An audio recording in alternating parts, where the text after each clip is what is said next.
L'enseignement de ce jour a pour thème serpent contre serpent. Nous l'avons suivi dans la première lecture.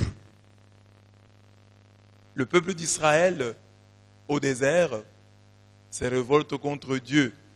Pourquoi? Parce qu'il a perdu patience, le peuple. Et il a commencé à parler contre Dieu et contre Moïse.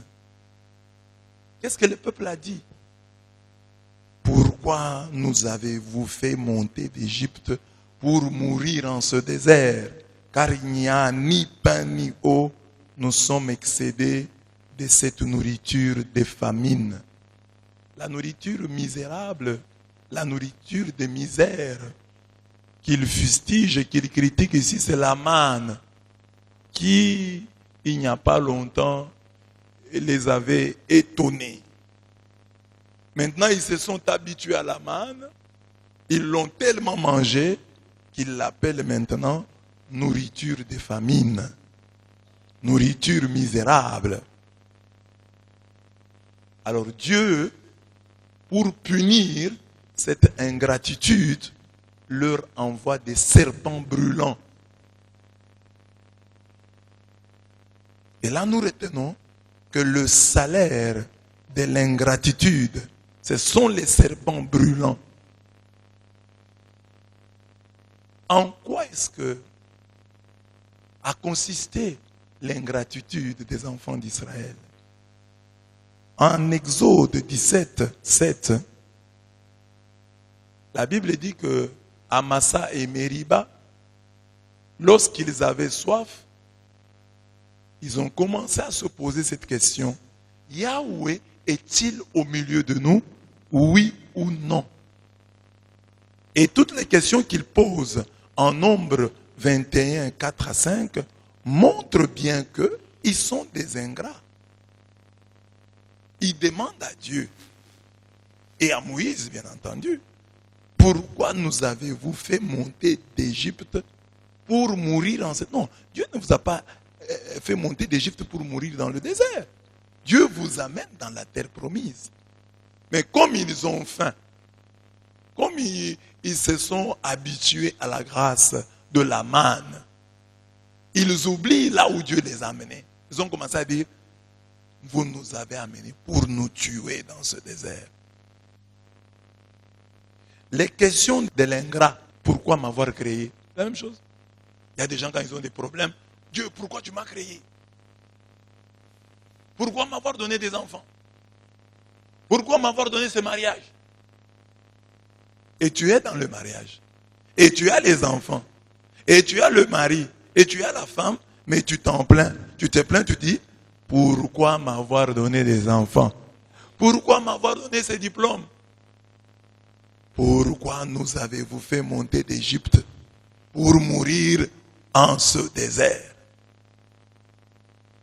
L'ingrat se détourne de la vie que Dieu lui donne pour se tourner vers la mort.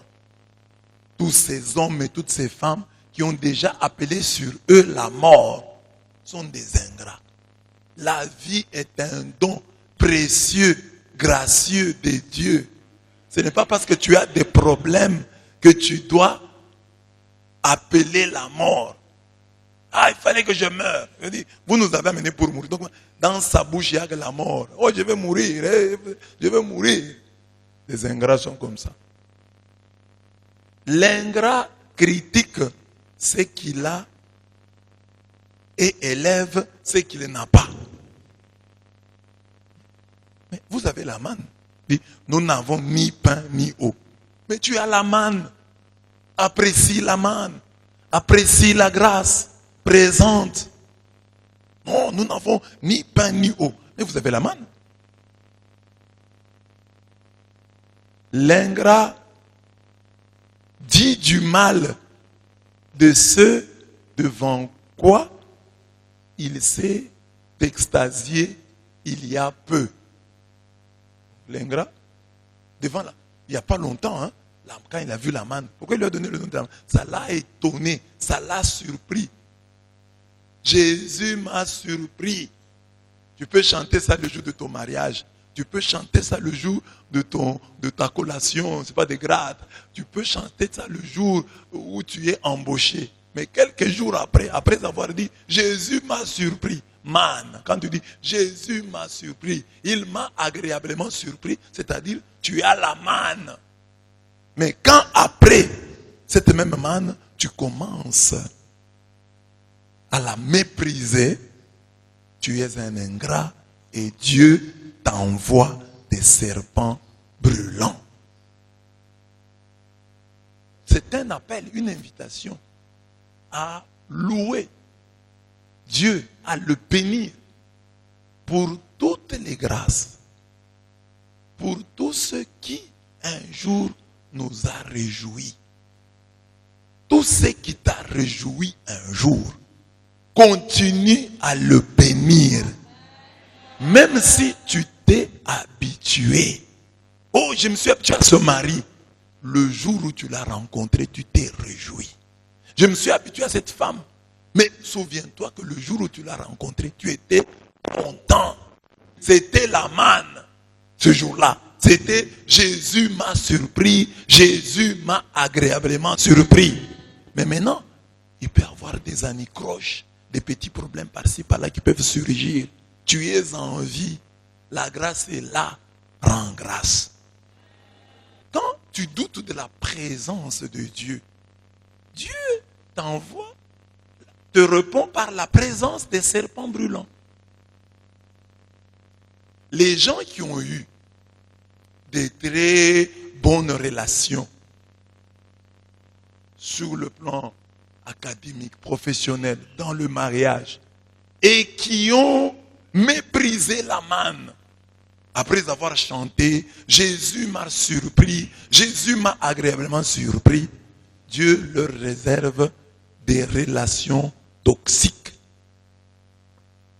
Tu auras des serpents dans ta vie. Je l'ai prêché ici il y a 2 semaines. Dieu a mis sur ton chemin de gens de bien. Tu sais bien que cet homme est un homme de bien. Et tu te montres ingrat devant cet homme de bien. Ce que Dieu va t'envoyer dans ta vie, ce sont des relations toxiques.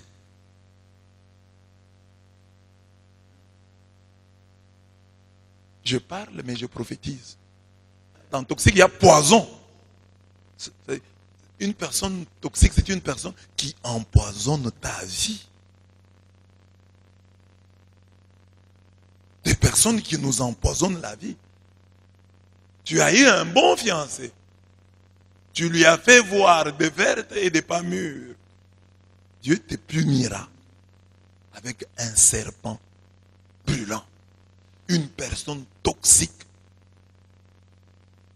Une personne d'une toxicité de haut niveau. Cette personne toxique, ça peut être au travail, dans le mariage, partout dans la vie. Le voisin, tu peux avoir un voisin toxique. Parce que tu avais eu un bon voisin et tu n'as pas reconnu la grâce de Dieu. Un jour, tu vas déménager et tu auras un voisin toxique. Chaque fois que tu méprises la grâce, c'est que tu méprises la présence de Dieu. Tu te poses la question, Yahweh est-il au milieu de nous, oui ou non? Dieu te répond, comme tu n'as pas reconnu ma présence, je te réponds par la présence de la toxicité. Tu auras des relations, des voisins toxiques, des collègues toxiques, des fiancés toxiques, des professeurs toxiques, des curés toxiques, des chrétiens toxiques. La présence des toxiques stresse. Il y a des gens, quand tu la vois, elle crée des problèmes. Cette personne est dans ta vie pour te créer des problèmes. C'est comme si elle s'arrête chaque jour et dit, comment lui créer des problèmes? Tout peut être à l'origine d'un problème. Vous voyez, par exemple, vous avez une femme à problème. Vous lui payez un pagne. Vous vous dites, avec ce don, aujourd'hui on sera tranquille à la maison, on va bien causer, on va bien parler. Tu viens avec le pagne crée des problèmes. Donc, même quand tu veux lui faire du bien, la toxicité est au rendez-vous. Ne te fâche pas. C'est Dieu te punissant peut-être. Tu avais eu une personne qui s'extasiait devant 10 000 francs que tu lui donnais. Maintenant, tu n'as pas reconnu. Tu as demandé avec cette fille ici, est-ce qu'il y a est-il dans ma vie, oui ou non? Dieu a dit, ah bon, tu doutes de ma présence. Tu ne vois pas qu'à travers cette fille, je t'ai fait une grâce. Tu vas voir, je vais t'envoyer un serpent brûlant. Et c'est le serpent brûlant. Et les serpents brûlants, ils te tuent. C'est ça que les gens ne se rendent pas compte. Hein. Vous voyez les gens qui meurent. Oh, crise cardiaque. Oh, ceci, cela. Ça vient de quoi? Ça vient aussi des relations que nous avons. Les gens nous tuent. Quand quelqu'un meurt, il ne faut pas toujours pleurer. Bon, peut-être qu'il faut pleurer en disant, peut-être que je suis à la base de sa mort. Il faut toujours penser, qu'est-ce que je peux faire pour amener la joie et le bonheur à mon mari, à ma femme? Mais c'est comme si les gens ne pensent pas à ça. Je vais créer un problème. Je vais créer un problème. Ça, relation toxique. Une relation qui te crée tout le temps des problèmes, qui te stresse. Hein? Tu es stressé tout le temps. Tu étouffes. Tu sens que tu étouffes. Tu sens que tu vas mourir. Tu ne respires pas bien. Serpent brûlant. Serpent brûlant. Et chaque homme qui dans sa vie a eu affaire à ces serpents brûlants, lorsqu'il écoute cet enseignement, il se dira, oui, ça c'est vrai. J'ai déjà eu un bon voisin. Je ne me rappelle pas m'être mis à genoux pour rendre grâce à Dieu. Tu peux avoir un voisin qui s'occupe de ses histoires. Parfois tu le critiques. Il est seulement chez lui. Il ne vient même pas me saluer. Tu auras un qui viendra chez toi, entrer même en chambre pour voir ton lit. Mais toi, tu dis, mais j'avais un voisin. Ah, Dieu dit, voilà, tu avais un bon voisin. Tu ne m'as jamais dit merci. Tu avais un bon collègue de travail. Tu peux avoir un bon collègue de travail.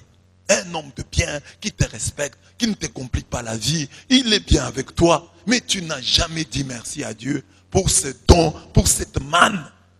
Un jour, tu auras un autre. Tu auras un collègue de travail. Un collègue toxique qui t'empoisonnera la vie. Parce que les bons que tu as eus, tu n'as pas été reconnaissant envers Dieu. Tu n'as pas été reconnaissant envers Dieu. Voilà mes bien-aimés. Une interpellation ce matin pour nous tous. Cessons d'être des personnes toxiques. Les serpents a fait chasser Adam et Ève d'Éden. Il y a toujours un serpent bien-aimé qui veut te faire chasser de ton Éden. Un malin est demi. Si le diable est malin, sois plus malin que lui. Tu travailles quelque part, tu as telle personne, tu es dans un mariage, tu as n'importe quelle relation, tu as n'importe quelle grâce. Le diable, son objectif, c'est venir te tromper pour qu'on te chasse du jardin d'Éden.